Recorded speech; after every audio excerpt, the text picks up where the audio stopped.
Bom, gente, boa tarde. Vamos dar início aqui ao conteúdo de hoje da disciplina de sistemas distribuídos.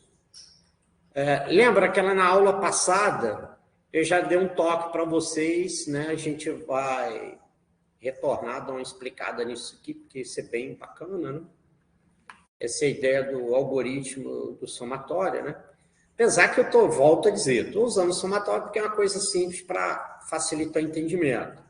Mas isso serve, esse aqui que a gente vai usar, né? O critério, esse butterfly, ele vai servir, a princípio, para qualquer método, né? Então, esse critério busca minimizar o processamento e a comunicação realizada e aumentar o desempenho do processo.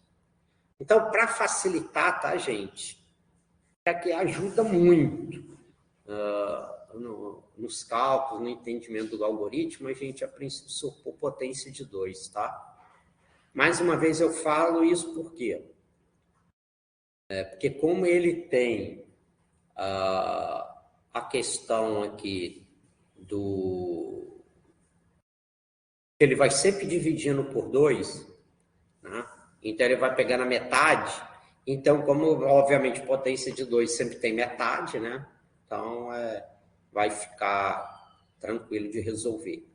Então vamos aprender o conceito através de um exemplo com 8 processadores, que até facilita o entendimento dos cálculos e do algoritmo. Tá? Daqui a pouco eu volto aqui na figura. Então, o esquema dele é, a cada passo, calcular metade do número de processadores atuais. Então, inicialmente, eu tenho aqui 8, né? De 0 a 7. Lembra? O rank, né? Ou ID, vai de 0 até n-1, que n é 8, nesse caso. Né? Tá? Na metade é 4. Então, o que a gente faz? Nesse passo, os elementos com ID menor que a metade recebem os elementos com ID maior ou igual à metade. Tá? Então, peraí, gente, só um minutinho. Deixa eu fechar esse trem, que esse barulhinho que está enchendo o saco. Então, a moral da história, se você vê aqui igual a setinha, está dizendo quem envia, né, e quem recebe. Então, o que ele está dizendo? Ó, se eu calculo a metade, 8 é 4. Quem tem ID maior ou igual que a metade, envia para quem? Na hora que ele vai dar o send. Para quem? O rank dele, o ID, menos a metade, que é 4. 4 menos 4 envia para quem? O 0. O 5 menos 4, 1. O 6 envia para quem? 6 menos 4 envia para o 2. O 7 menos 4 envia para o 3. Quem tem ID menor que a metade, que é o que? 0, 1, 2, 3. Vai receber de quem? O ID, o rank dele, mais metade. Então, 0 mais 4 recebe do 4. 1 mais 4 recebe do 5. O 2 mais 4 recebe do 6. E o 3 mais 4 recebe do 7. Viu como é que é aí? Fecha bonitinho. E aí, o que acontece? Só continua no loop quem tem o ID menor que a metade. Então, 4 e 5, 6 já vão ficar de fora. Tá? E aí eu faço o que aqui no loop? Ó? Atualizo o número de processadores atuais para o valor da metade. Então, eu faço o quê? Metade recebe o quê? Metade dividido por 2. Porque normalmente eu começo assim, ó. Metade recebe 8. Aí, quando eu entro no loop, eu faço o quê? Né?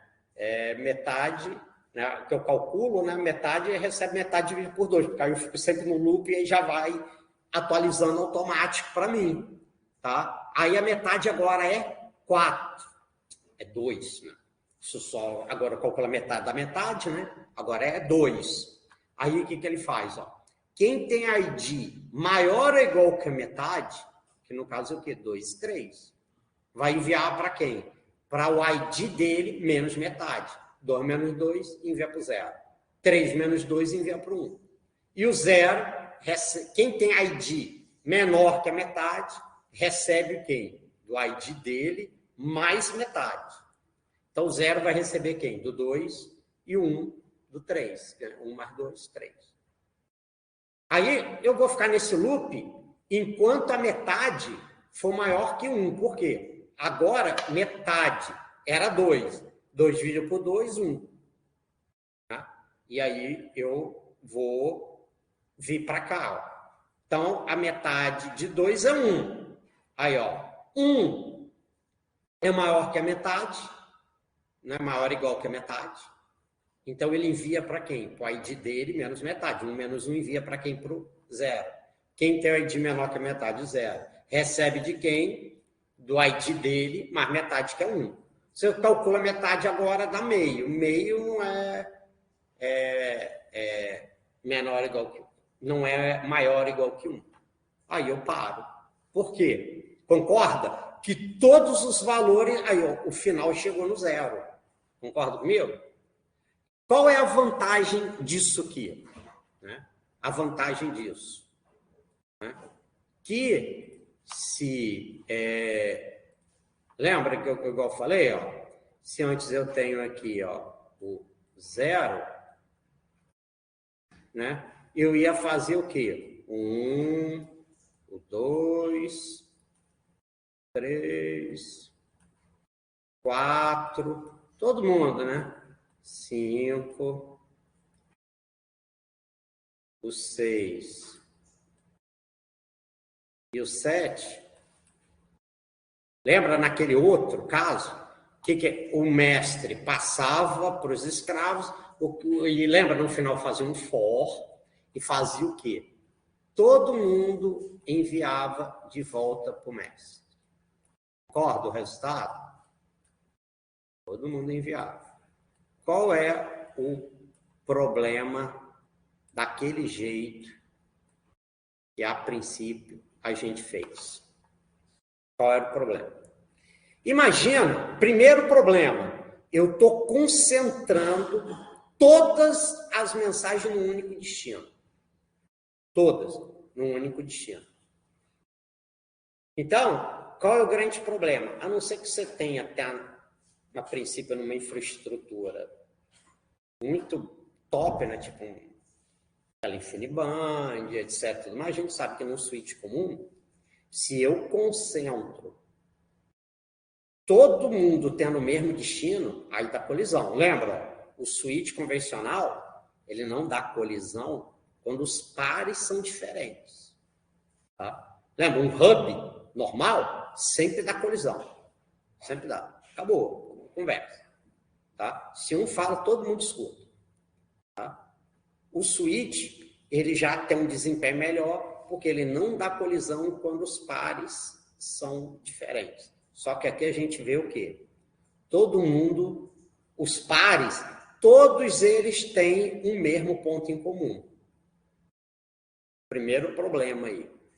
Qual é o outro problema? Do jeito que aquele for está organizado, mesmo que o 7 acabe primeiro, ele tem que seguir a sequência do for. Primeiro recebe do 1, 2, 3... Entendeu? Entendeu? Então, outro problema desse que de acordo com o algoritmo lá está organizado, ele faz essa sincronização de obedecer essa ordem do rank lá do ID. Tá? E outra coisa, suponha que aqui tudo bem que a operação a princípio é simples, é uma soma. E se a operação em vez de soma fosse uma operação complexa e ele receber esse monte de uma vez só? Concorda que o mesh ia virar o gargalo? Ele ia virar o gargalo. Agora, vamos exagerar? Imagina se eu, em vez de ter 8, igual eu falei, não, eu tivesse 4 GB de processadores.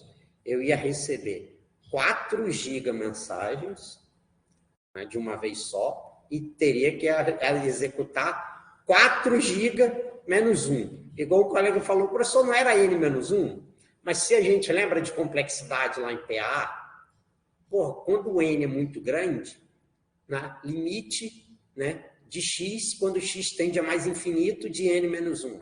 O menos 1, quando o N tende a infinito, o que é infinito mais 1 ou menos 1? Infinito, pô. Lembra? Esse termo de menor grau, o 1 é como se fosse n elevado a zero. Tá? Você joga o cara fora. Porque infinito mais ou menos 1, faz nem casquinha. Tá? Tá ok? Então, ele ia ter uma concentração muito grande. Agora, desse jeito aqui, o que acontece? Olha só que legal. O 0, ele vai fazer de 8, né, que aqui ele receberia 7, né, ele só vai fazer 3. Ó, ele recebe 1, 2, 3. E em tempos diferentes. Entendeu? Ele não recebe essas 3 ao mesmo tempo. Ele recebe uma por cada rodada do algoritmo. Então, você minimiza o tráfego na rede, para não saturar a rede, e não satura, por exemplo, o mestre, com muita comunicação e muita operação ao mesmo tempo. Então, é uma estratégia muito mais inteligente, né? Então, cada um faz aquele somatório, parcial, e aí você vê que esse, por exemplo, 0, ele recebe uma parte, 1, 2, então, ele vai fazendo mini somas parciais até chegar no 0, ele já tem o resultado final. Entendeu? Então, qual é a moral da história? O número de comunicações e operações que vai dar no mestre vai ser o quê? Log de n na base 2. Ou seja, se eu tenho 8, vai dar só 3 comunicações e 3 processamentos. Igual aquele, eu tenho 4 gigaprocessadores ou processos. Só vou ter 32 comunicações no mestre e só 32 computações no mestre. Beleza? E eu fora que a cada rodada eu tenho mais gente processando. Eu não concentro num só. Então, a tendência é andar mais rápido. Tá? É andar mais rápido com essa estratégia. Tá? E é bom porque para fazer até análise, lembra lá quando você tinha que fazer aquelas análises lá de algoritmo, lá, né? Lá em PA, então, às vezes, você tem algumas suposições dessas, assim, potência de 2, ou tudo mais, porque se funcionar para isso aqui, vai funcionar para os outros casos também, né?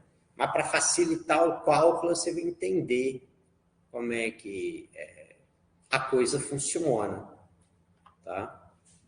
Tá ok? Para entender como é que ela funciona. Então, você vê que ele se torna muito mais eficiente no caso, nesse sentido, tá?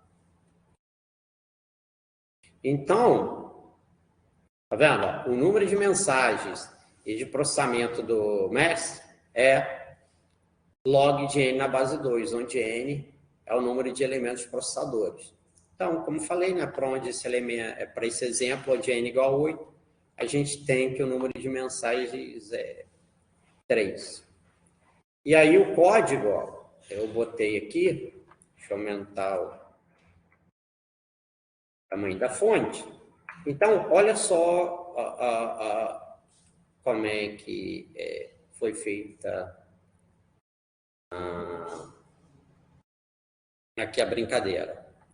Fez aqui, ó, somatório, soma 0. Ó. Se o ID é 0, quem que tem o ID ou rank 0 é o? Opa! Ele lê o número, envia para todos, até o n-1 envia o número. Se não, se o ID dele não é o mestre, ele é o escravo. O que ele faz? Receba o número do elemento 0, que é o mestre. Beleza? Aí, todo mundo faz o quê? Calcula a parcela e o início e o fim, que ele vai calcular o somatório. Se o ID for igual a n-1, o fim é igual ao número, ou seja, pega o último. Todo mundo calcula o somatório. E aí eu começo. Então, quando chega aqui, somatório, cálculo somatório, quando eu terminei essa linha, todo mundo aqui, ó, todo mundo tem a sua soma parcial. agora eles vão começar a jogar um com o outro. Tá? Olha o outro para você ver que como eu mudei o esquema do algoritmo, você vê que aqui ficou até mais enxuto do que era aquele quando era sem ser o butterfly. Tá? Aí agora eu faço aqui, ó, metade recebe N. Então, inicialmente é 8. Aí eu faço aqui, repita, enquanto ID for menor que metade e metade for maior que 1. Beleza? Então, o que ele faz? Metade recebe metade sobre 2. Então, era 8, agora ficou 4, que é o certo, né? Porque eu fiz essa brincadeira para eu automaticamente ficar aqui fazendo metade, recebe metade e por 2. Aí eu faço aqui, ó, soma, recebe somatório. Para que isso? Ó? Se o ID for igual a metade, ele envia a soma para o elemento ID menos metade. E do outro lado, ó, ele recebe soma do elemento ID mais metade e soma com o que ele já tem. Ó, ele recebe soma lá do outro lado e soma com o que ele já tem. Tá? E aí ele faz. Quem é que tem o ID menor que a metade? Vai ser na primeira rodada, 0, 1, 2, 3. Como 4, 5, 6 e 7, o ID não é menor que a metade, eles vão vazar. Entendeu? Ele não vai continuar no loop. Tá? Aí vai continuar o 0, 1, 2, 3. Aí a metade de 4 é 2, aí ele faz aquela mesma brincadeira. Envia. Né? Então, o 2 e o 3 envia para o 0 e para o 1. Aí, quem é que tem ID menor que a metade? O 0 e 1. Ou seja, o 2 e o 3 vaza. Agora, a metade é 1. Certo? Aí, ele vai fazer aqui a brincadeira, né? E aí, como a metade agora não é maior que 1, tanto o 0 quanto o 1, né? Que o 1 mandou para o 0, e o 0 recebeu. Aí ele faz. Que aí o 0 aqui, ele somou o que ele recebeu do 1 com o que ele já tinha, que é o do resto todo, né? Tá? Que você vê, ó. Quando ele chega aqui, nessa parte aqui, você vê que o 0, ele já vai ter, né? Você vê, do 4, né? Do 6, tá? Você vê que ele já foi concentrando aqui, né? E do 2, né? E o 1, né? Já recebeu desse outro resto todo, tá? Então, o que acontece aqui? Quando ele chegou aqui, o 0 já tem de uma metade e esse aqui de uma outra metade. Aí só falta somar aqui as duas metades, né? Tá? Beleza? E aí ele finaliza, e se o ID for igual a 0, ele escreve o somatório, que aí ele já tem o resultado final. Tá? Tu pode fazer que o bicho funciona. Entendeu? O bichinho funciona. Tá? Então, você consegue, num caso desse, obter resultado melhor. Né? E aqui, ele não depende tanto dessa questão que, por exemplo, se eu tiver caras aqui, né, que às vezes tenham configurações diferentes, ele não vai ficar tão lento quanto aquele outro caso que concentra e ele vai seguindo na sequência, né? Tá? Ele vai ter um desempenho maior aí, o código. Tá? Conseguiram, gente, pegar pelo menos a ideia aí de como é que o bichinho funciona? Tá? Vou falar mais uma vez. É bom vocês prestarem atenção que esse aqui vai ser um bichinho que depois vocês vão ter que implementar esse aí. Tá? Então, se tiver alguma dúvida, não entender, cara, que esse aí é bem legal. Tá? Só pegar a garrafa d'água que a garganta secou.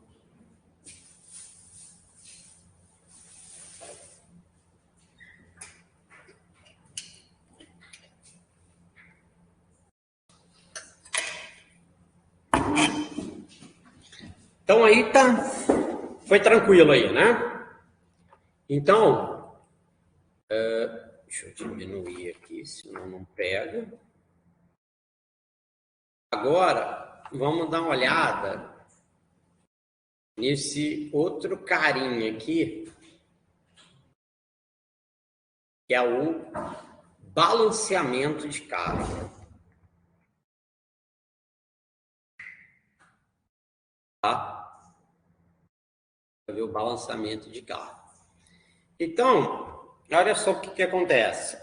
Todo hardware tem o seu limite. E muitas vezes o mesmo serviço tem que ser repetido por várias máquinas sob pena de se tornar congestionado. Quer dizer, eu vou dividir a tarefa entre várias máquinas.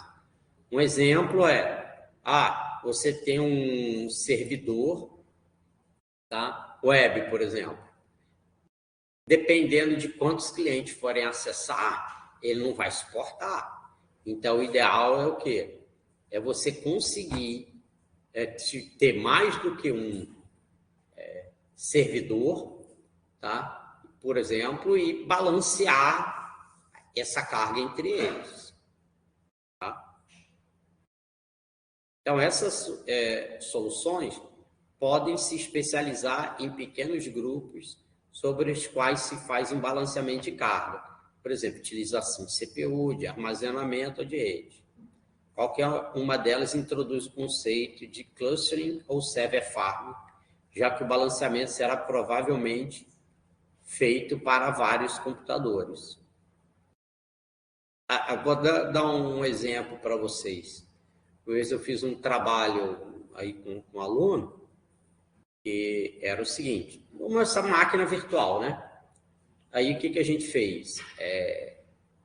Pegou na rede e foi gerando máquinas virtuais, a princípio aleatoriamente. Aí, a partir de um determinado momento, o que a gente fez? A gente ativava um monitor, que aí o que ele fazia? Ele via a carga das máquinas e o que ele fazia? Ele transferia, tá, a máquina virtual de uma máquina para outra. Então, o que acontece? Você tem um overhead aí, né, de tirar uma máquina virtual da máquina via rede e jogar para outra máquina. Contudo, esse overhead, tá, era superado pelo ganho de desempenho. Porque, por exemplo, você roda várias máquinas virtuais numa máquina que está lotada. Então, o tempo total de processamento, se você tira uma ou mais dessas máquinas virtuais e joga para outras máquinas reais, que não estão tão cheias, você vai balanceando, tenta equalizar a carga entre elas. No final, o tempo total de execução reduz.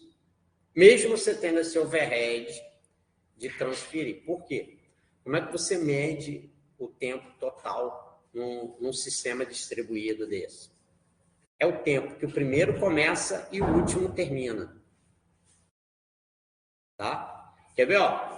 Imagina que você tivesse, por exemplo, os caixas do banco. E antes, suponha que, igual antigamente, em vez de ter fila única, você tivesse uma fila por caixa. Mas, de acordo com a regra do banco, os caixas só podem sair do caixa, mesmo que tenha terminado o expediente, enquanto eles não podem sair enquanto o último caixa não acabou o trabalho dele.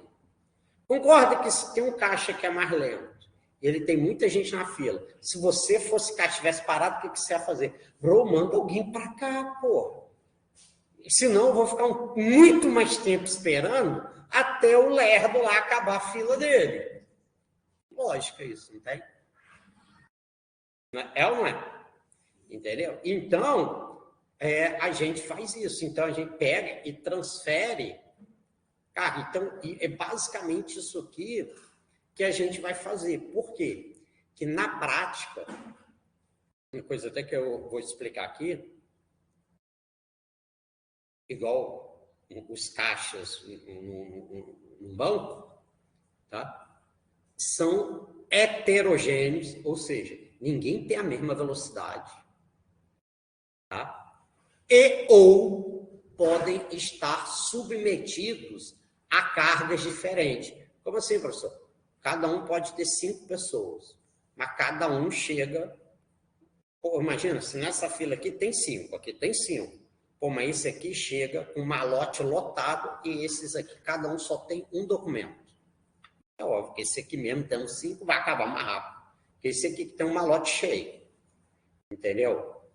Tá? Então, às vezes, as máquinas, ou elas são heterogêneas, você não tem a mesma velocidade, e ou estão submetidas a carga diferente. Então, nesse caso é interessante fazer esse balanceamento. Tá? Fazer esse balanceamento. Ou seja, a ideia, por isso que em banco hoje, tá? Você tem aquela fila única, justamente para facilitar o balanceamento de carga, dessa carga. Tá? Ok? Então, vai ser mais ou menos essa linha aqui que a gente vai produzir. Vai trabalhar. Por quê?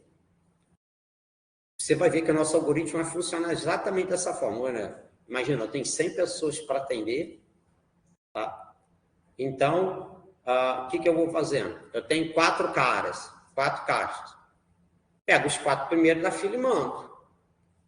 E aí o primeiro da fila já fica avisado. Já fica o quê? O processador que terminar, o caixa que terminar a tarefa dele, vai fazer o quê? Vai chamar o primeiro da fila. Se ele for rápido, ele vai chamando o primeiro, conforme ele vai terminando.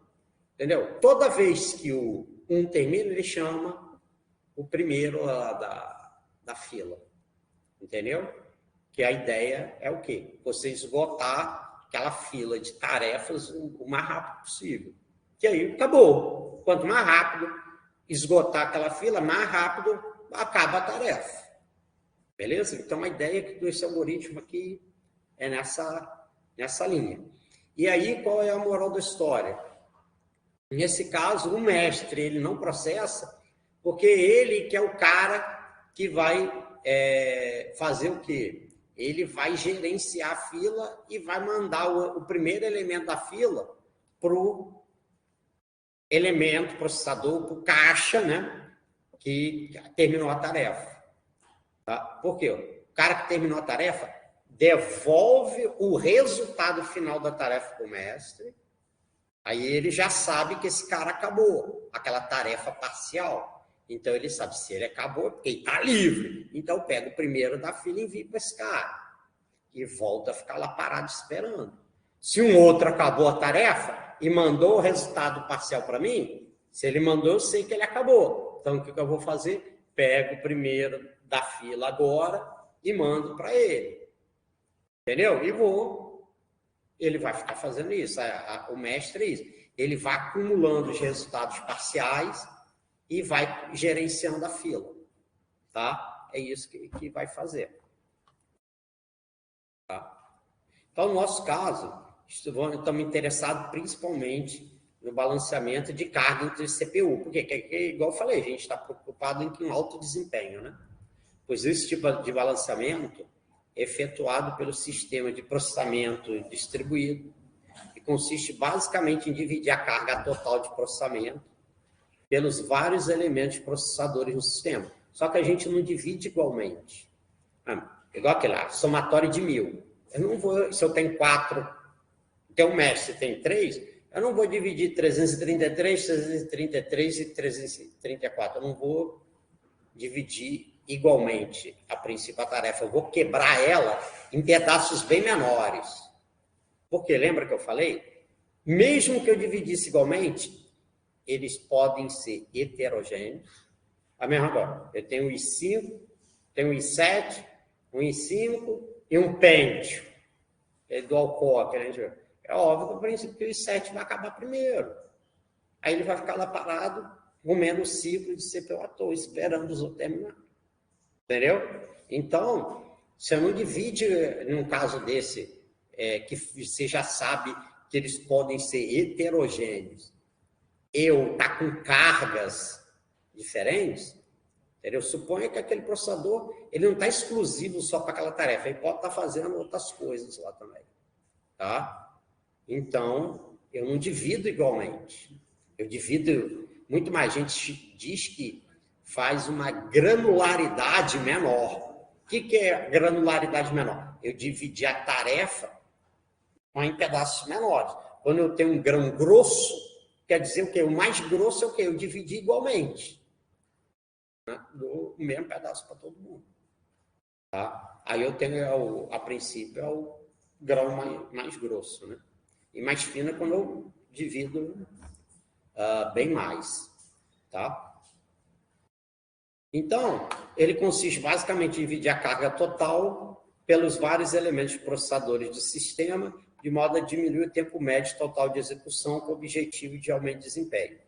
Isso se faz realmente útil quando temos um sistema com elementos processadores, eu falei, heterogêneos e ou elementos processadores que sejam submetidos a carga bem diferente entre si. Tá? Então, seria a questão de você usar a rede enquanto os funcionários estão usando. Não só depois que terminou. Entendeu? Que ela está livre. Quando os funcionários estão usando, eu não sei o que a carga, a princípio, que cada um tem em cada uma das máquinas. Então, eu divido em pedaços pequenos. Tá? Ok? E aí, dou uma tarefa, a princípio, a cada um. Aí o cara terminou, ele me devolve aquele pedaço. Opa, se ele me devolveu, que acabou. Toma um pedaço. E aí o outro acabou, me devolveu. Opa, toma um pedaço. E você vai dando os pedaços para cada um. E como provavelmente não vai acontecer, todas as comunicações não vão ser simultâneas, e o grão, a informação é pequena, que você dividir em pedaços menores, né? Também não vai... Apesar de vai ter bastante sem comunicação, mas como é curtinha, tá? Não vai saturar. E provavelmente não vão acontecer tudo simultaneamente. Tá? Ok? Então, aqui tem aqui o código. Ó, então, por exemplo, aqui no mestre, ó, eu divido a minha tarefa, tá? Tá vendo? Eu pego num pedaço da função, ele vai pegar e vai me dividir. Vou somar vou somar 1000 números. Olha lá, eu vou dividir em 100 pedaços. Igual aquele lá, tem 9999. Putz, eu vou dividir, independente de eu ter só 4 processadores, eu vou dividir o que? 1000, 10.000 pedaços. Entendeu? Para não ficar muito grande. Tá? Então, aqui poderia até ser uma matriz de 2 colunas, mas eu fiz 2 vetores, que vai ser justamente do pedaço onde eu vou ter o quê? Vet-inic e vet-fin. Ou seja, o início na posição 0 e o fim na posição 0 vai me determinar o quê? Eu vou mandar o início e o fim, que estão no mesmo índice, para um cara. Então, ele sabe o início e o fim. Porque se eu quisesse, eu poderia ter colocado também uma matriz de 2 colunas, né? Eu fiz assim com o vetor, que eu acho que a princípio fica mais fácil de entender. Você vê 2 tripinhas aqui, né? 2 vetor. Se eu pegar a posição 0, então o que acontece? o VEC, NIC e o FIM, eu vou mandar para um cara. O do 1, na posição 1, o INIC e o FIM, eu vou mandar para outro cara. Na posição 2, o INIC e o FIM, eu vou mandar para outro cara. Entendeu? E por aí vai. Aí eu leio aqui qual é o valor. Eu vou dividir aqui pedaços, e aqui eu estou calculando o início e o fim, né? VET-NIC, VET-FIM, que eu vou atribuindo aí. Aí eu já preencho esse vetor, porque isso aqui como tem que só cálculo, não escreve nada na tela, isso aqui é extremamente rápido, isso aqui. Para a máquina, que é só fazer continha aqui, multiplicar isso, mas só isso aqui que é extremamente simples. O maior que seja isso aqui, é um pentelionésimo de segundos para a máquina que a gente tem hoje. Isso aí não faz nem cosquinha.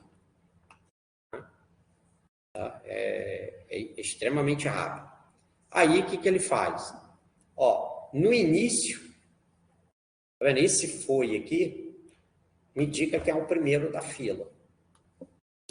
Como é um vetor, o primeiro é o 0, né? Então, para ir de 1 até n-1, por quê? Eu envio o NIC e o FIM. Por quê? Lembra? O banco abriu. Suponha, eu tenho 4 caixas. Eu vou enviar. Primeiro, para o caixa 1, outro para o caixa 2, terceiro, caixa 3, 4, 4. Pronto. Então, eu já envio um para cada um. Beleza? Os N primeiros ali N-1 primeiros da fila, porque o mestre está aqui, quem está organizando. Beleza? E aí, o que o mestre aqui fica fazendo?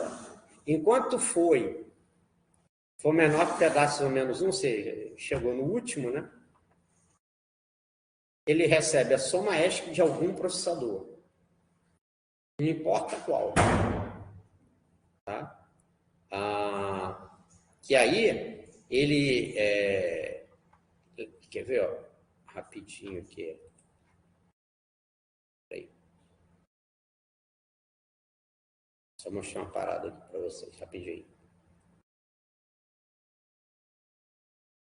Aqui, ó.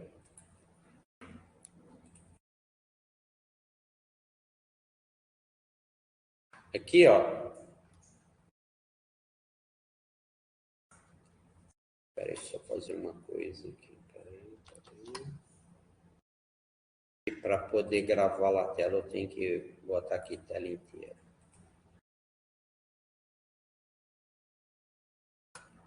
Olha aqui. Aqui, eu não tenho que dizer a fonte de onde que ele está recebendo. Então, aqui, ó,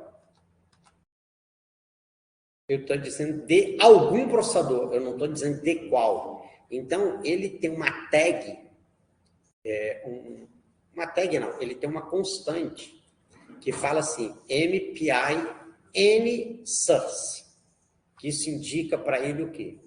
Bro, não importa de quem eu receba, eu quero receber. Dane-se de quem seja. Tá? Diferente daqui que eu tenho que dizer explicitamente. Eu quero receber do cara tal. Tá? Aí eu tenho essa tag que é MPI, N-source, ou seja, de qualquer fonte, não me importa qual. Ele entende isso. Se você botar essa tag MPI, N-source, ele sabe que não importa de onde que venha. Aí você sabe, professor, e como que aqui, ó, que tem aqui embaixo, ele vai fazer o quê, ó? Envie para o processador ID, ó, ID do processador do qual acabou de chegar a mensagem. Como é que eu vou saber então de quem é? Aqui, olha, não tem aqui status info, eu tenho como pegar aqui, ó, info get source, me diz, pega qual foi a fonte de quem eu recebi. Aí eu sei para quem que eu tenho que enviar de volta. Sacou? Então, começando a pegar, ó, aí eu vou ter aqui o MPI N-source, que eu recebo de qualquer um. não precisa me preocupar. Mas depois eu vou ter que enviar aqui, ó. Eu tenho que pegar o ID do processador a quem acabou de chegar a mensagem, para depois eu enviar o inic e o fim para ele. E como é que eu pego isso? Aqui, ó. Aqui não tem status info. Eu pego aqui, ó, info get source. Aí eu tenho como saber de quem que ele recebeu. Se eu tenho como saber de quem o mestre recebeu, eu posso enviar para ele. Claro, né? Se eu já sei de quem ele recebeu, eu posso enviar de volta para... Se eu receber, porque ele está livre, ele já acabou a tarefa dele. Então, eu posso enviar outra tarefa para ele fazer. Se a fila não está vazia, né? Eu posso enviar mais uma para ele. O primeiro da fila para ele. Estão conseguindo acompanhar ele? Está indo de boa? Bacana. Então, é isso, ó. Eu recebi de algum, pego o ID dele, a gente já viu como, somo. Né? Aqui, ó, o mestre recebeu soma S lá do escravo, ele soma com quem já tem. A princípio é 0, né? Vou botar aqui, ó, tá vendo? Soma inicialmente é 0, porque o mestre é um processo. E aí, o que ele faz? Lembra que eu falei que o foi é que marca o início, o primeiro da fila? Então, ele manda vet inic e vet fim pro cara de que ele acabou de receber e faz o quê? Foi, recebe, foi mais um. Se esse cara, que era o primeiro, eu já mandei, o primeiro agora é o próximo da fila, mais um. Ok? Até esgotar a fila. Quando esgotou a fila, em tese eu tenho ainda um em cada um. Basta eu receber, finalmente, se a fila esgotou, eu somo aqueles finalzinhos que estão lá nos processadores, tá? E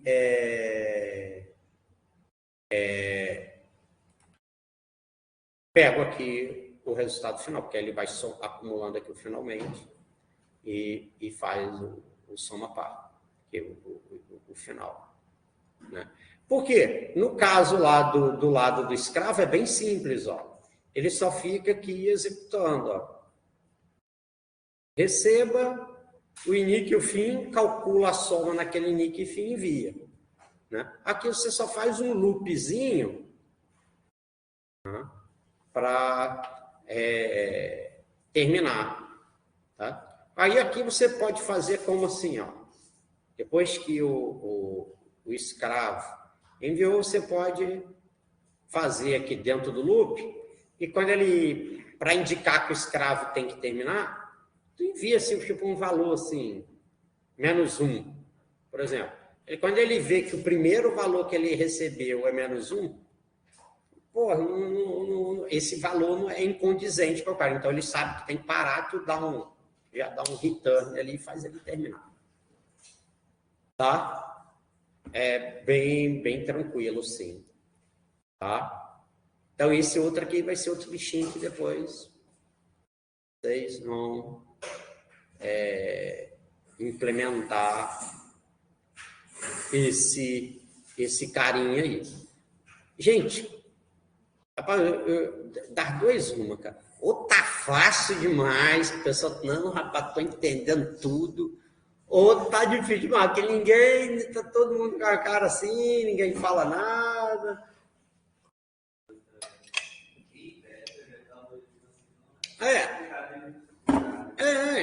Para vocês verem que olhando como você já tem aqui esses códigos aqui, que você vê que não é absurdo assim para fazer, né? Não é um negócio assim de outro mundo aí para fazer, né? Tá? Então, vamos fazer. Cadê aqui? Fazer o seguinte, né? Para a gente depois pegar uma parte aqui prática, que nós vamos fazer mais uns programinhas aqui. Aí a gente aproveitar, então adianta faz logo um intervalinho e daqui a pouco aí a gente continua.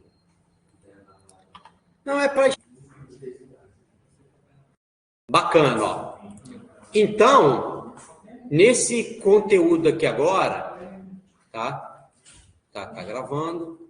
Nós vamos ver a respeito de comunicação coletiva. Como assim, professor? Ó, quando a gente trabalhou nos códigos anteriores, a gente usava o quê? O send, o recv para receber e o send para enviar. Então, é isso que a gente chama de comunicação ponto a ponto. Por quê? Eu digo aqui quem é o destino, tá? E digo quem é a origem, e só vai o quê? Ele envia informação para um de cada vez, tá? Um de cada vez, tá? Agora, com comunicação coletiva, ele me permite enviar para vários de uma vez, tá? Então, vamos ver como se dá essa situação. Então, a comunicação coletiva envolve todos os processos em um grupo de processos. Então, por exemplo, o objetivo desse tipo de comunicação é o de manipular um pedaço comum de informação. E as rotinas de comunicação coletivas foram montadas utilizando as rotinas de comunicação point-to-point, que a princípio era aquelas que a gente viu, né? Send, recv, tá? E as rotinas de comunicação coletiva estão divididas em 3 categorias: synchronization, né, de sincronização, data movement, ou vou fazer movimentação de dados, ou global computation, né, ou computação global. Então, nós vamos ver esses 3 casos aí. Então, ela envolve, essa comunicação coletiva, ela envolve uma comunicação coordenada entre processos de um grupo identificado por communicator. Então, inicialmente, nós vamos usar esse comunicador, que é o MPI Conword, ou seja, que envolve todo mundo, né? Esse Conword é a comunicação global, né? Envolve todo mundo. Mas, se eu quiser, eu posso criar comunicadores que envolvam, por exemplo, eu tenho 8 processadores. Eu posso criar um comunicador, por exemplo, Group 1, que é 0, 1, 2, 3, e Group 2, que é o 4, 5, 6, 7. Tá? Aí eu posso separar. E todas as rotinas efetuam bloco até serem localmente finalizados. Deixa os dados chegarem do outro lado. E aqui não é necessário rotular, botar tag na mensagem. Então, a primeira que tem função é essa MPI barreira. Ele cria uma barreira. É tipo, lembra quando a gente viu em threads aquele comandinho, aquele join, que ele esperava chegar ali para poder passar adiante? Esse MPI barreira é bem parecido com aquilo. Como assim, professor? Eu crio uma barreira que só passa da barreira quando todo mundo chega ali. Ou seja, é um ponto de sincronização. Ou seja, espera todo mundo chegar ali para depois poder continuar. Tá? Beleza? Então, aí ele só precisa, o único parâmetro dele é indicar qual é o comunicador. Se você usar o Conword, ou seja, ele vai ter que esperar todo mundo chegar ali, até o último chegar, para depois continuar. Então, isso é bem simples, ele só funciona como uma barreira. Enquanto o último não chega ali, ou não segue para frente. Agora o trem começa a ficar mais animado. Movimentação de dados. Tem a função broadcast. Então, ela é uma rotina que permite a um processo enviar dados de imediato para todos os processos de um grupo. Todos os processos do grupo deverão executar um MPI bcast, com o mesmo POM, ou seja, o mesmo comunicador e root. Então, o que quer dizer isso, o root? Que o broadcast, ele também é chamado, né, árvore broadcast. Como assim, professor? Tá disso aqui, ó. Então, por exemplo, vamos dizer, você tem o 0, tem aqui o 1, o 2, o 3 e o 4. Então, por exemplo, aquela brincadeira igual eu fazia antes, o mestre que é o 0 lê o número e eu faço um for enviando para cada um de cada vez, tá? Enfiando para cada um de cada vez, eu faço o quê? Eu posso fazer no lugar um broadcast, quer dizer, todo mundo vai executar o mesmo comando. A única diferença que eu digo que quem é a raiz ó, da árvore. Se eu botar aqui ó, a bolinha, isso aqui parece o quê? Um grafo direcionado, tá? Isso aqui é uma árvore, por quê? O que é uma árvore? É um grafo conexo. O que quer dizer conexo? Eu tenho um caminho entre qualquer par de vértices. Eu tenho um caminho, tá? E sem ciclo. É uma árvore. Você vê, ele não tem um ciclo aqui, tipo aqui 0, 1, 2. Ele tem 0 para 1, 0 para 2. Você não vê que ele não tem uma rodinha aqui, fechando aqui. Então, é uma árvore, tá? Então, nesse caso da árvore, eu indico a única coisa que eu preciso indicar é a raiz. Por quê? Ele olha e fala assim, eu sou a raiz? Se eu sou, eu tenho que enviar esse dado. Agora, no caso ali, 1, 2 e 3, eu sou a raiz? Não, então eu tenho que receber esse dado. Tá? É assim que ele veio. Tá? Pelo rank, né? Pelo ID. Pô, meu ID e o meu rank é igual o root da raiz que foi indicado? Se for, eu tenho que enviar aquele dado. E os outros olham e falam, o meu ID e o meu rank é igual ao root? Não, então eu tenho que receber. Tá? É assim que funciona. Então, você substitui aquele for, um send para todo mundo, por um único comando de broadcast. Por um único comando só. Tá? Tá ok? E aí, você consegue substituir aquilo tudo por um único comando. Aí você não precisa fazer o for mais. Você substitui aquilo por um broadcast. Tá? E a mesma coisa naquela hora do mestre, na hora também, depois a gente vai ver na hora de receber, que aí a gente pode fazer, que seria essa árvore que é o inverso, né? Ao invés do 0 ser quem envia, vai ser quem recebe, tá? Nesse caso aqui do broadcast, esse comando é para enviar, beleza?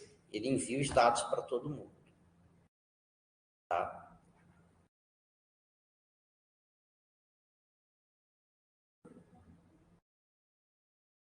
Bom, então, um padrão de comunicação que envolva todos os processos em um comunicador é uma comunicação coletiva.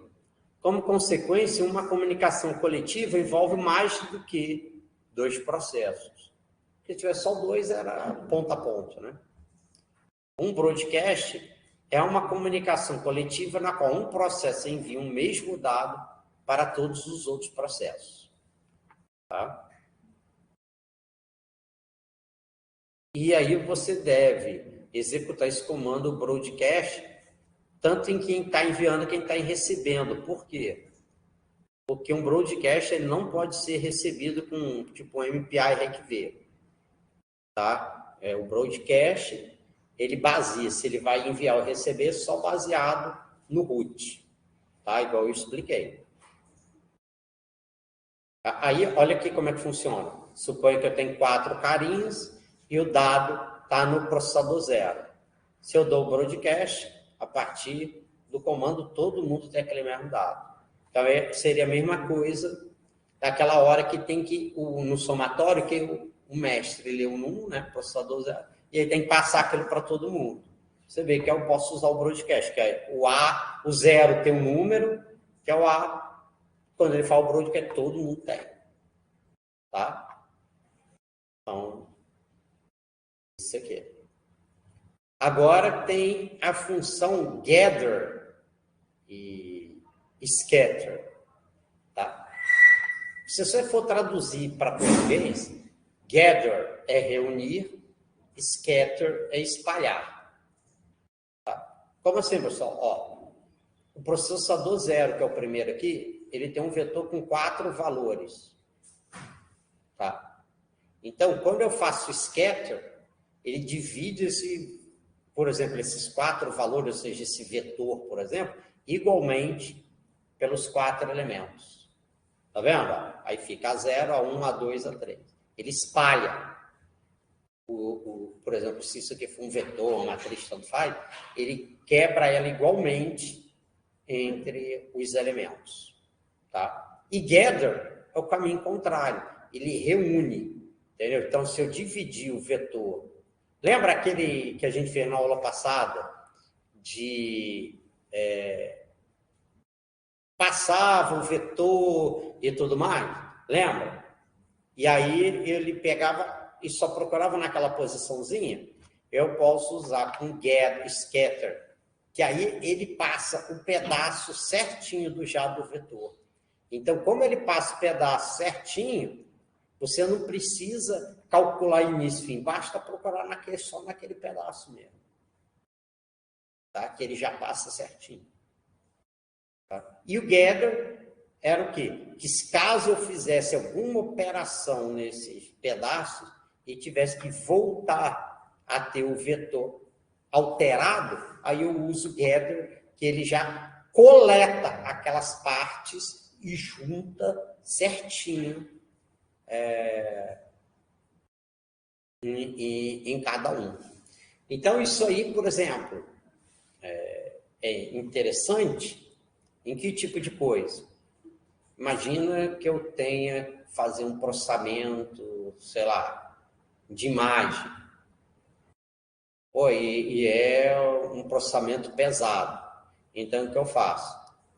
Então, aqui, no caso, isso aqui podia ser um vetor, mas como podia ser uma matriz. Aí ele divide igualmente e manda um pedaço daquela imagem para ser processado em cada um scatter. E no gather, ele reúne e junta os pedaços certinho. Entendeu? Tá? Porque aí fica legal por quê? Não, professor, mas e se eu tenho GPU? Problema. Ele divide cada máquina aqui que tem um pedaço daquela matriz, processa na sua GPU, faz o que tem que fazer e devolve o resultado junto. Beleza? Entendeu? Aí junto você dá um resultado. Então você usa o MPI para dividir bacaninha entre as máquinas, você usa, se for o caso, a GPU em cada um, depois coleta e remonta. Tá?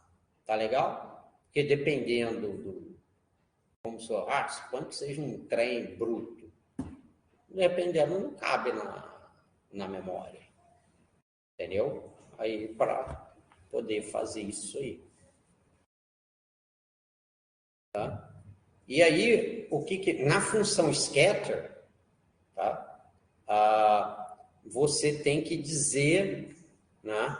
Também aqui quem é o root. Quem que é o root, por exemplo? Se você quer o 0, aí igual ele faz, né? É quem está enviando. E aí, normalmente, você tem um buffer de envio, que seria esse vetor grandão. E você tem um RBuff, que é um vetor diferente do sendbuffer, mas do mesmo tipo, que ele vai receber um pedaço para ele. Certo? Vai receber aqui um pedaço que é para ele. Aí, eles já sabem como é que ele já calcula e já divide entre os elementos. Tá? E o scatter o gather, quer dizer, tá vendo? Aí você tem o buff de envio vai ser o quê? em quem era o buffer de recebimento. E quem vai ser o buffer de recebimento? Quem foi o buffer de envio no scatter, né? Porque você vai juntar, né? Por exemplo, quem é o meu buffer no scatter que espalha? Buffer de envio, vetorzão. Quem é o buffer de recebimento? Vetorzinho. Porque eu vou dividir o grandão no menor, tá? Aí, na hora de juntar, o gather juntar, quem vai ser o buffer de envio? Vetorzinho. Quem vai ser o buffer de recebimento? Vetorzão. Quem vai ser o root? É quem vai concentrar, ou seja, quem vai receber o vetorzinho e vai juntar para formar o vetorzão. Beleza? Pegaram mais ou menos a ideia? Tá? Então, o root aqui é o vetorzão, que é o processador que tem um vetorzão. E, por acaso, como eu quero retornar lá no mesmo cara, geralmente é assim que a gente faz, também o root vai ser o mesmo. Tá? Estão conseguindo acompanhar aí, gente? Tá mesmo? Então tá. E esse altogether é o seguinte. Ele faz o seguinte, é como se ele estivesse fazendo um broadcast de todo mundo para todo mundo. Olha que a figura fica mais fácil de entender. Ó. Se a tarefa 0 tem 1, o 1 tem o 2, o 2 tem o 3 e o 3 tem o 4. Como ele está fazendo altogether, ou seja, o 1 manda 1 para todo mundo, o 2 manda 2 para todo mundo, o 3 manda 3 para todo mundo, o 4 manda para todo mundo, no final todo mundo tem 1, 2, 3, 4. É como se todo mundo fizesse um broadcast da informação que ele tem para todo mundo. Ou seja, no final todo mundo tem a mesma informação. Tem um vetorzão com todos os dados. Aí ele monta um vetor que junta todo mundo. Tá? É o altogether. Tá vendo? Ele faz, ó. Oi.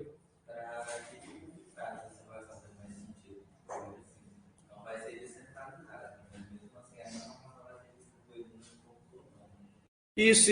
Não, porque, vamos dizer, aí é que tá, depende do problema, né? Se em algum momento todo mundo tem que ter, sei lá, todos os dados.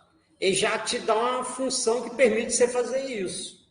Então, vai que em algum momento isso seja necessário. Porque isso aí depende muito do problema. Então, eles te dão as funções, vai que tu precisa. Tá aí. Se o teu problema pedir isso, tu tem, entendeu? Em algum momento, todo mundo tem que ter todos os dados, tá vendo? Esse aqui tem um parcial, esse aqui tem uma parte, esse aqui tem uma parte, esse aqui tem uma parte. Aí, a partir do altogether, todo mundo tem todas as partes. Todo mundo tem todas. Você vê que aqui, ó, nesse caso, só o root que tem todos os pedaços. Entendeu? Aí, quando ele fez o scatter, ele espalhou, e quando ele fez o gather, ele reuniu de volta. Mas suponha que eu precisasse que todo mundo tivesse A0, A1, A2 e A3. Todo mundo precisasse. Aí, eu poderia usar esse altogether. Entendeu? Aí todo mundo ia ter tudo. Tá? Todo mundo ia ter os pedacinhos de cada um. Tá? Ok? Seria a mesma coisa aqui, ó. Aqui, ó. Aqui cada um não tem um pedacinho? A0, A1, A2 e A3, não é? Se eu fizesse um altogether, todo mundo ia ficar aqui, A0, A1, A2, A3. A0, A1, A2, A3. A0, A1, A2, A3. A0, A1. Todo mundo ia ter os mesmos dados. Tá? Total. Tá? Dependendo do caso, pode ser necessário. Agora, na cabeça, assim, não me veio assim um caso específico, mas se for o caso de precisar, tem essa função para fazer, tá? Uma coisa você vê que ele é a mesma coisa que todo mundo fizesse um broadcast para todo mundo. Entendeu? O 0 mandou 1 para todo mundo. O 2 mandou para todo mundo. O 3 mandou para todo mundo. O 4 mandou para todo mundo, só que tudo ao mesmo tempo.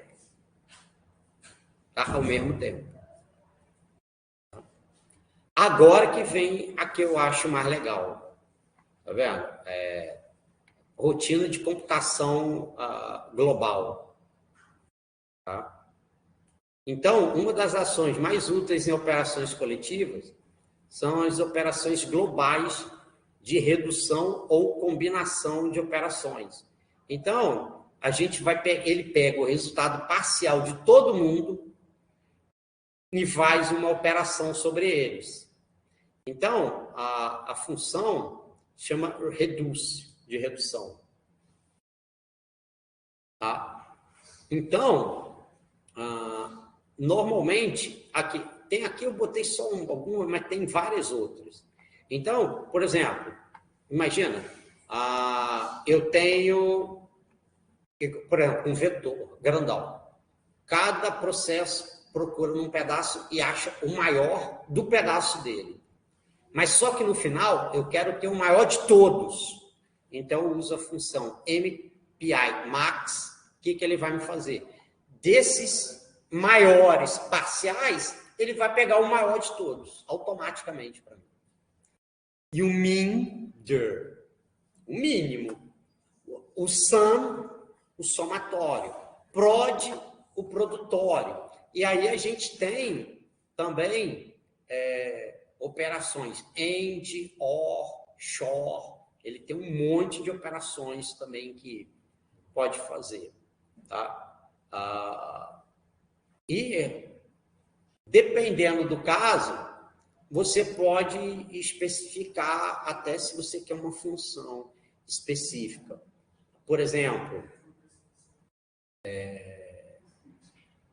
no caso, por exemplo, do Google, quando você está trabalhando com texto, né, por exemplo, procura ali tal coisa.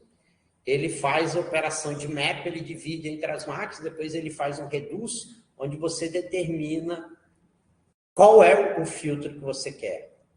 Então, por exemplo, eu quero dentre isso aqui o que bate com aquela minha chave de pesquisa. Então, ele dá uma filtrada, ele primeiro faz a divisão entre os elementos e na operação de reduce ele filtra para trazer só aquela informação baseada no texto lá que você definiu.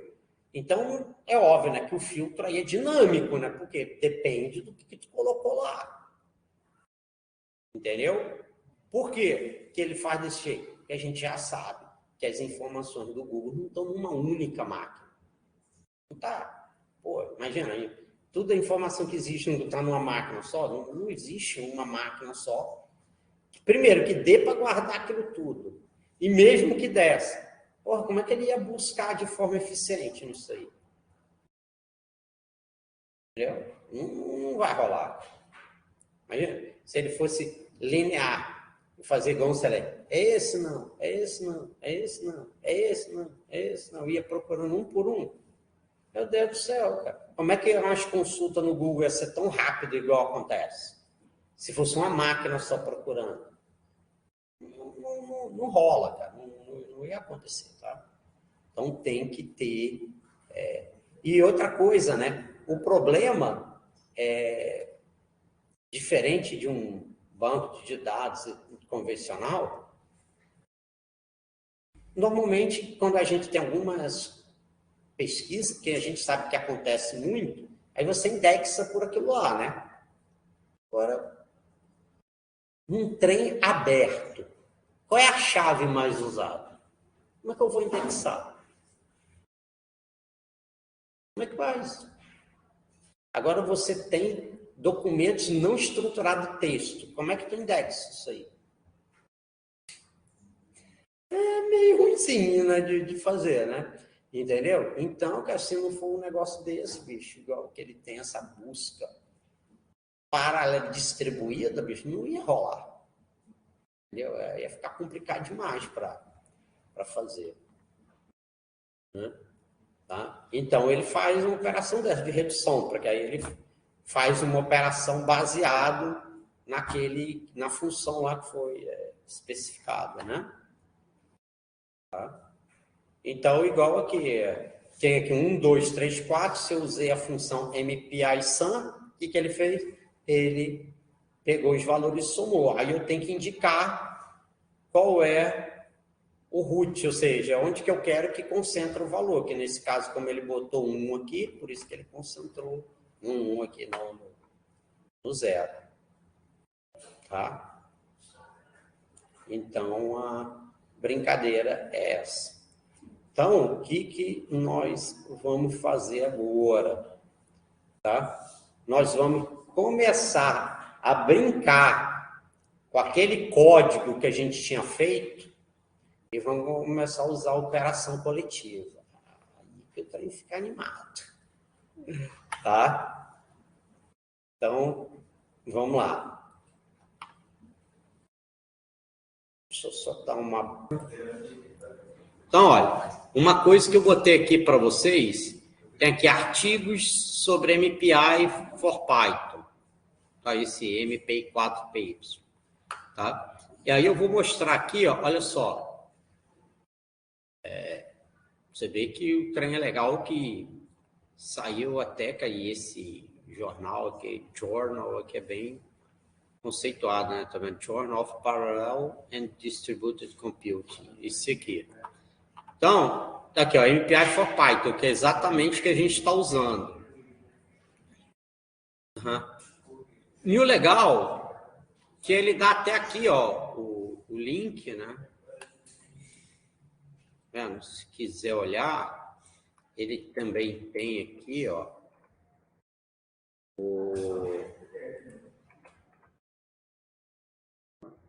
tá compartilhado aqui. Quer ver, ó? Rapaz, que essa internet. Espera aí só um minutinho.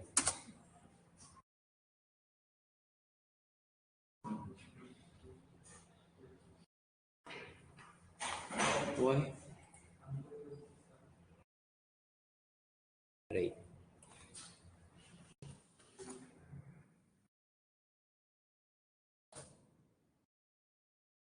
Então, eu acho que eles mudaram aqui tem a...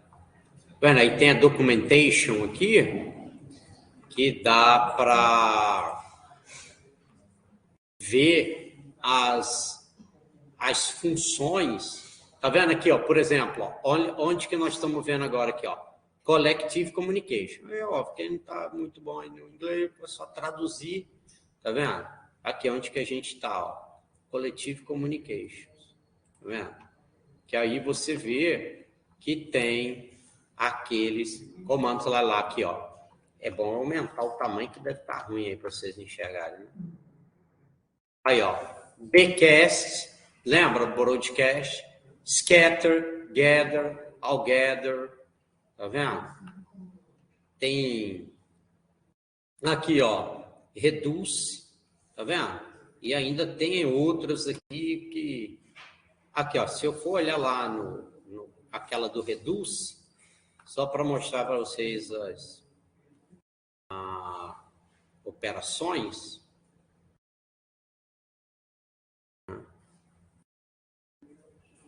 Aqui, ó, operação.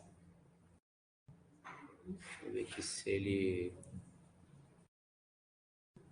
vai me mostrar aqui todas as que... Deixa eu ver.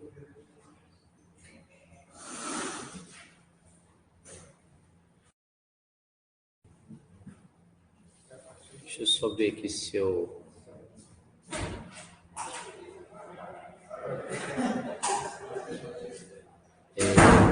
tá aqui, ó. Tá aqui, ó. Tá vendo? Tem aqui, ó. MPI Max. Eita, cliquei errado aqui. Tá vendo? Tá aqui do lado, ó. Aqui, ó. MP Max, Min, Sum, Prod, Land, Band, tá? Lor, Bor, L. É porque aí você tá vendo se você vai fazer ele pela direita ou pela esquerda, né? Tá?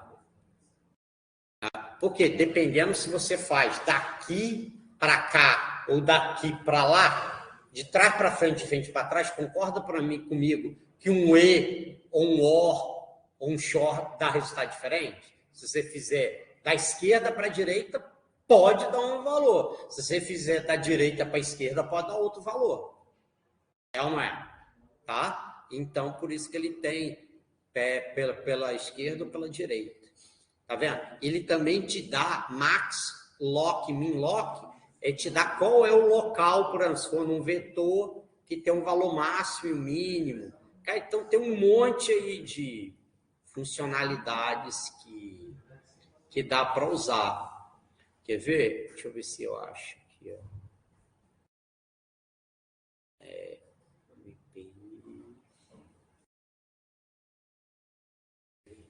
Deixa eu ver se eu acho ele aqui. Deixa eu ver aqui. N. Ah, aqui, ó. Lembra aquela diretiva que eu falei para vocês? Ó, MPI NSURS. Aqui, ó, como é que põe? MPI ponto N sublinhado SURS.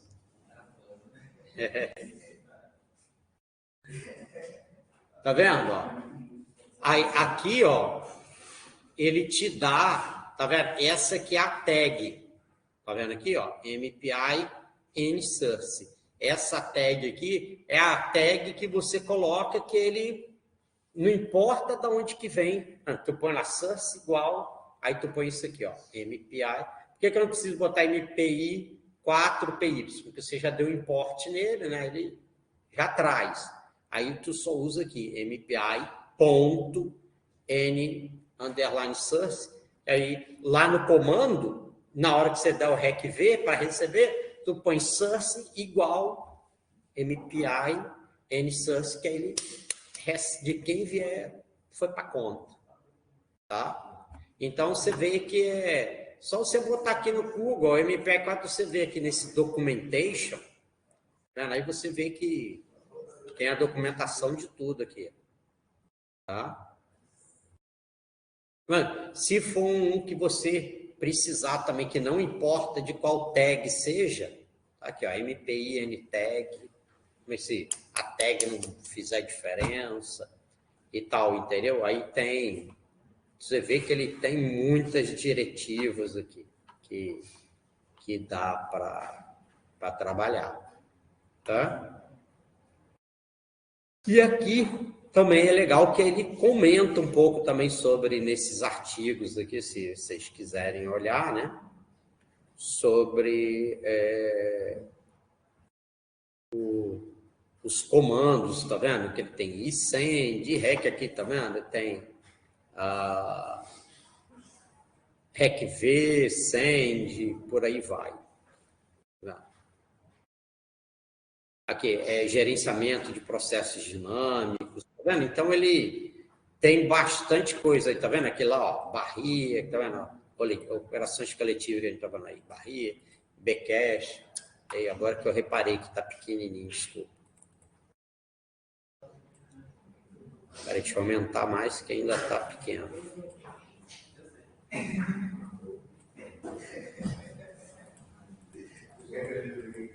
Acho que eu mais um pouco. E agora aumentei demais.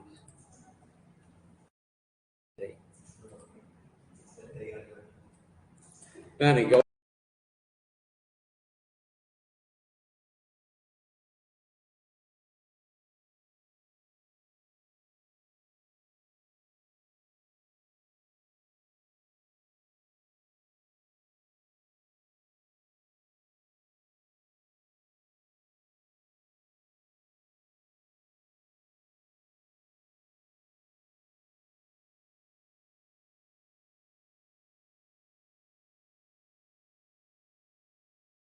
de desempenho, etc.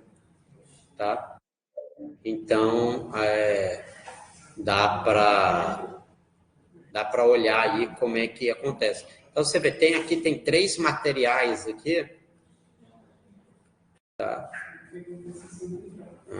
E esse aqui é até interessante, cara, que ele mostra como é que aplicou o MPI aqui na área aqui de recursos hídricos. Aí ele fala aqui e tal, quer ver? Ó, vendo aqui as funções e tal. Espera aí, deixa eu puxar isso para cá. Quer ver? Ó. Aí tem os códigos. Então, quer ver? Ó. Aí ele mostra aí os cálculos que ele faz dessas pequenas equações aí que o pessoal da computação adora, no geral, né? E aí,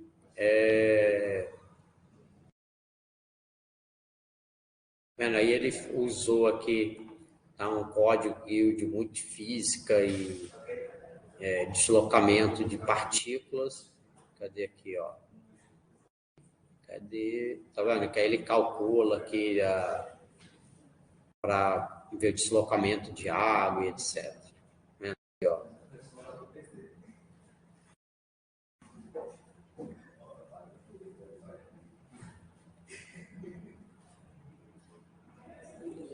E tem um outro aqui também, falando desse MPI for Python. Então, quer dizer, se vocês quiserem depois olhar aí, o material já está lá.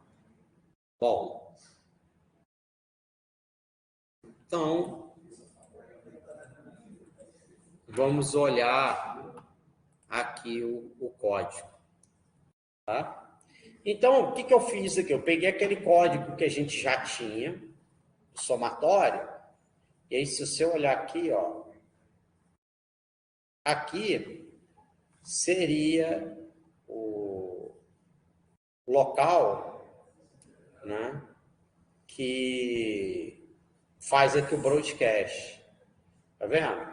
Então, como é que eu estou no rank 0, eu ponho o root como 0, que aí ele vai espalhar esse valor aqui para todo mundo. Então, você vê que como a primeira comunicação aqui é um broadcast, você vê que aqui no escravo ele também tem, ó. Só que como ele botou o root igual a 0, que é o mesmo, os escravos todo mundo vai receber. Tá? Então, eu substituí, ó. Quer ver? Aqui, ó. Lembra aqui, ó? Aqui está o mestre enviando, ó, for e range e tal, enviando para todo mundo aqui. Tá? E aqui do lado do escravo, ele recebia aqui com o REC-V.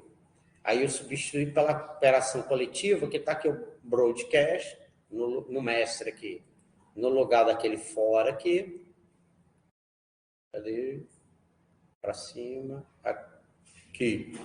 Esse for aqui. E no escravo, em vez dele ter, cadê aqui? Esse REC-V, ele tem um broadcast aqui também. Tá? Aí, o que acontece? O escravo faz, e aí o trabalho não é somatório. Então, o que ele tem que fazer? Pegar, somar todas as partes de todo mundo e concentrar em alguém. Então, ele pega aqui a soma de todo mundo e a operação OP, ó, MP e SUM, e concentra no 0. Tá vendo aí? Que ele está explicando. Faz o reduce de soma de todos os processos com raiz justa, mexe com a operação de soma. Né? E aqui no mestre, ele realiza a mesma operação. Aqui, ó, soma, recebe a operação de reduz, tá? E o root, como é no 0, ele recebe. Então, eu substituo aqui, ó, o quê? Essa brincadeira toda aqui, ó, o mestre, ele recebe no for, recebe de cada um, soma o que ele recebeu com o que ele já tem, esse blá, blá, blá todo, eu faço com a operação, com uma linha só, com reduz, tá? Uma operação só já já é feito isso. Tá? Então, você vê que ele deixa o código até um pouco mais limpo, né? Com você podendo usar operação coletiva, ele deixa até o código mais limpo, né? Vamos, quer ver, ó? Deixa eu fazer um...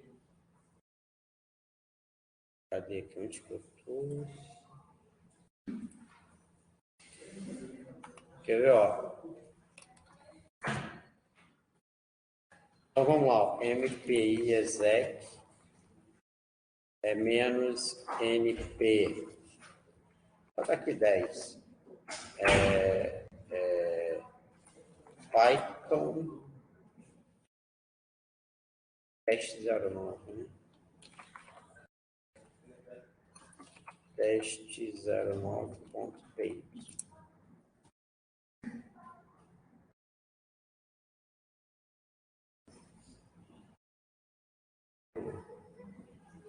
Peraí, eu acho que eu errei alguma coisa, então, aqui no código aqui, peraí.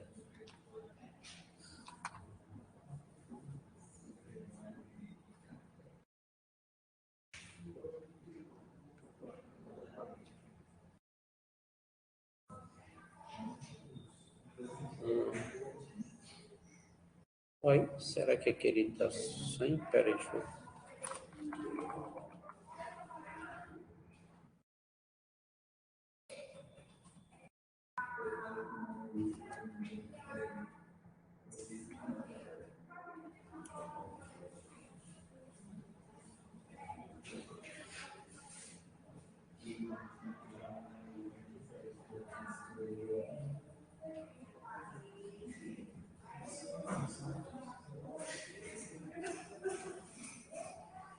Vamos ver aqui.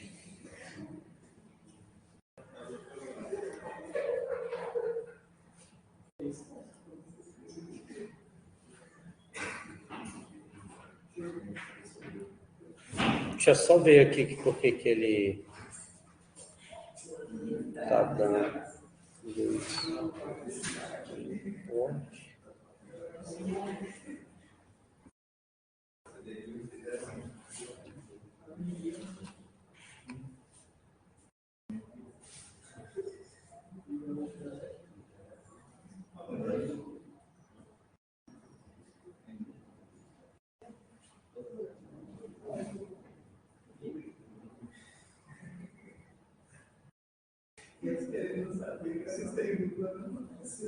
Olha.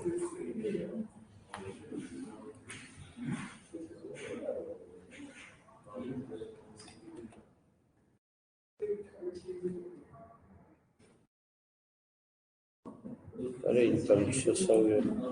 Por que não...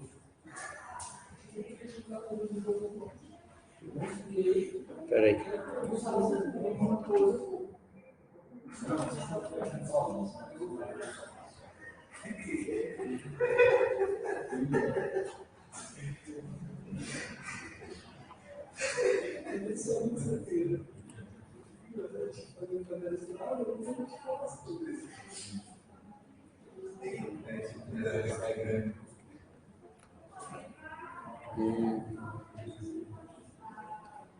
Peraí, deixa eu fazer isso aqui então. Para não precisar usar, peraí.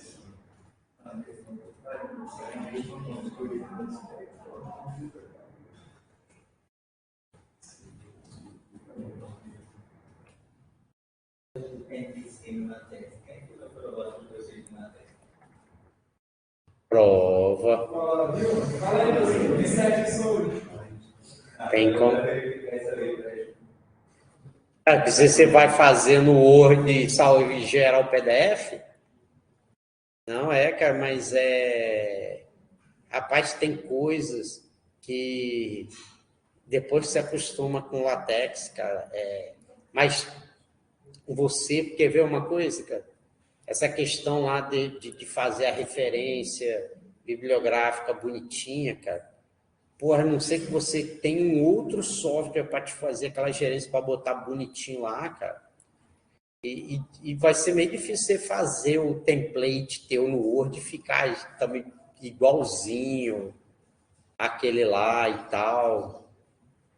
Mas dá para ver, cara, principalmente na hora de renderizar, se você tiver forma, dependendo do gráfico, o jeito quando você transforma do Word para PDF e você pega o renderizador mesmo do LaTeX, é diferente, cara. Você vê que fica diferente. Mas tem jeito, cara, de identificar também, quando se foi feito, né?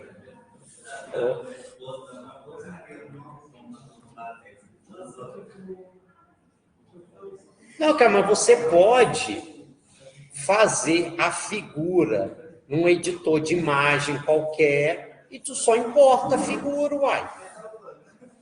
Mas onde é que está a dificuldade aí?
Beleza. Não sei por que não.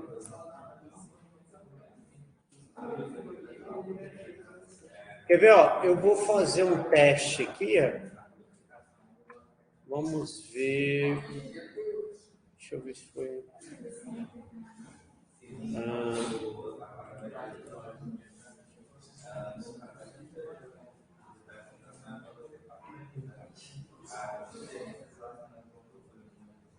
Peraí, deixa eu só fazer uma coisa aqui.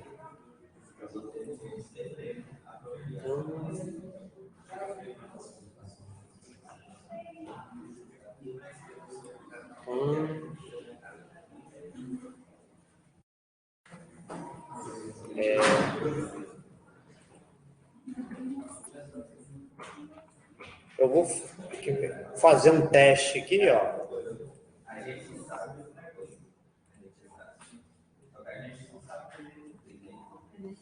Vou daqui, ó, o cooperação coletiva. Vou botar aqui, ó, 1, 2, 3, 4, 5, 6, 7, 8, 9. Para a gente ver o tempo, eu vou comparar com sem operação coletiva.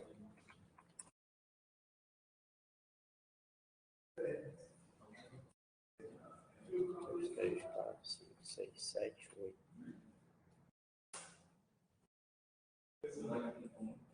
Oi. A tela tá ok? Ah!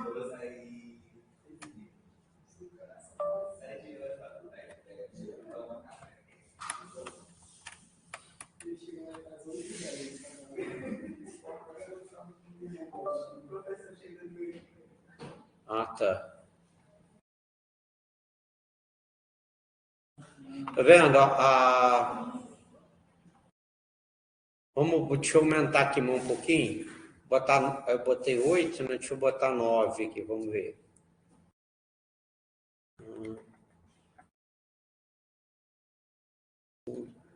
Peraí.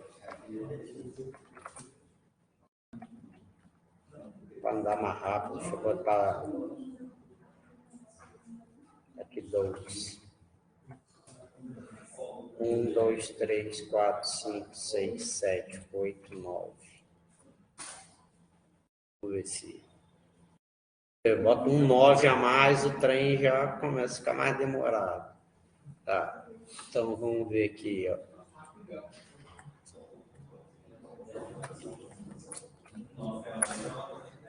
1, 2, 3, 4, 5, 6, 7.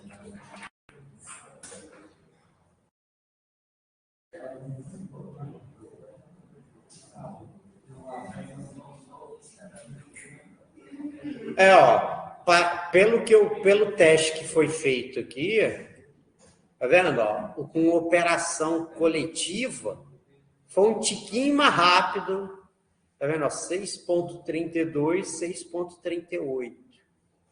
Tá vendo? Foi um pouco mais rápido do que esse aqui, esse que está com operação coletiva, né? Foi um pouco mais rápido do que o que já não tem operação coletiva. Hã?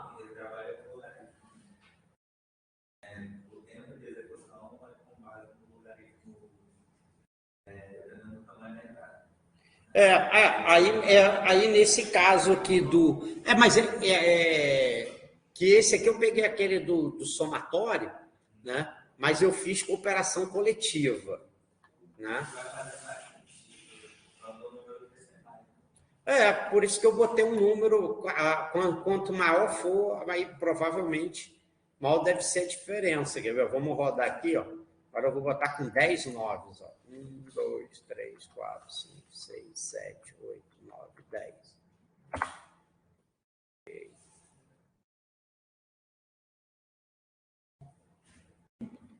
E agora já...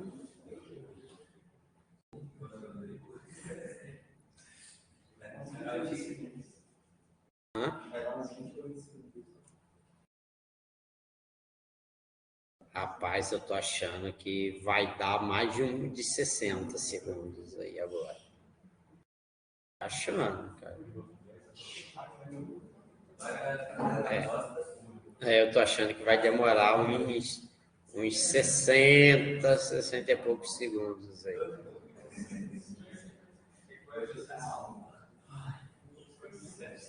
Em condições normais de temperatura e pressão, eu acho que ele vai levar aí. Porque aumentei uma ordem de grandeza, eu acho que esse tempo aí vai demorar 10 vezes mais. Vai demorar 1 minuto aí rodando.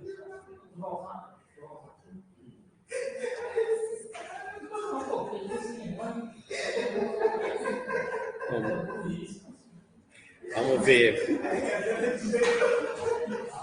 Tô achando que vai demorar 1 minuto mesmo, pelo tempo que tá, viu? Vai ser uns 60 e poucos segundos.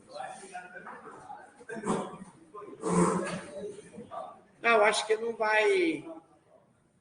Eu acho que vai chegar acho que vai chegar umas 10 vezes mais ou menos. Que aí 12 minutos aí seria mais do que o dobro, né? Então, eu acho que não.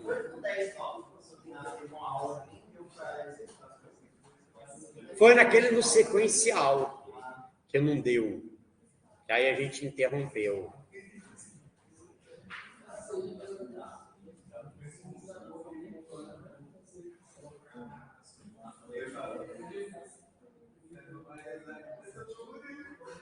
Vamos ver.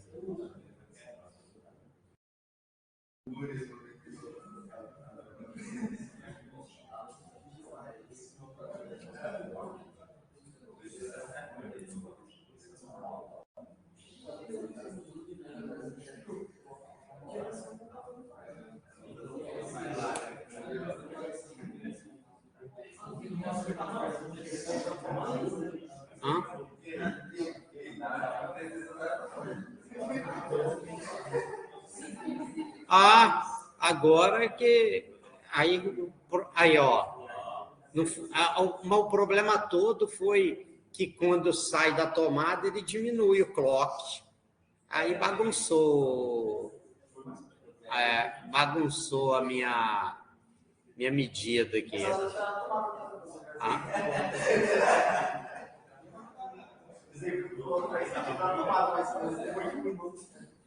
Aí bagunçou a minha medida aqui.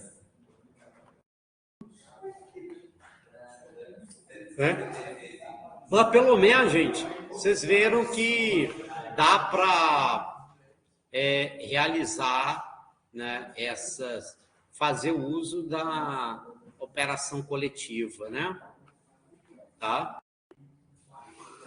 Então, gente, a princípio que a gente tinha planejado para hoje era isso aí. Tá? Deixa eu